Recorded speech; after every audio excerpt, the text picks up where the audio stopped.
নমস্কার, কেমন আছেন সবাই? আজ একটি লোভনীয় রেসিপি আপনাদের সঙ্গে শেয়ার করছি, পুঁই শাকের ঘন্ট মাছের মাথা দিয়ে। তো প্রথমেই মাছের মাথাগুলো আমি ভেজে নিয়েছিলাম, সেই তেলেই শুকনো লঙ্কা, জিরে ও তেজপাতা ফোড়ন দিয়ে দিয়েছি।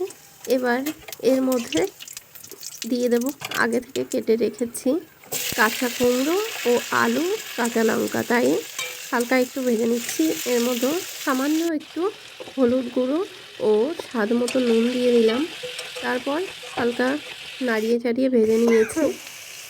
তারপর এর মধ্যে দিয়ে দিয়েছি পুঁই শাকগুলো আগেই আমি ধুয়ে কেটে রেখেছিলাম, তো এটাই এর মধ্যে দিয়ে দিয়েছি।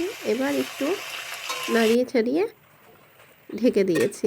পুঁই শাক থেকে কিন্তু অনেকটাই জল গলে যায় যেহেতু, তাই এর মধ্যে আমি কোনো জল দেব না, ঢেকে ঢেকেই পুরো রান্নাটা করব।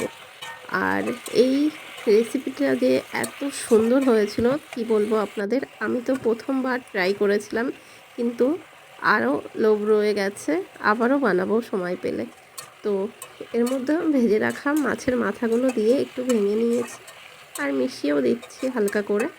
তারপর আবার একটু ঢেকে দিলাম, আগেই বলেছি বারবার একটু ঢেকে দেবো। দেখুন কতটা জল গলে গেছে। এর মধ্যে এবার একটু সামান্য চিনি দিয়ে দিয়েছি, আপনাদের ইচ্ছা হলে দেবেন, নাও দিতে পারেন। তারপর দেখুন হয়ে গেছে। এর মধ্যে ধনে গুঁড়ো ছড়িয়ে দিয়ে নামিয়ে নিলাম টেস্টি টেস্টি পুঁই শাকের ঘন্ট।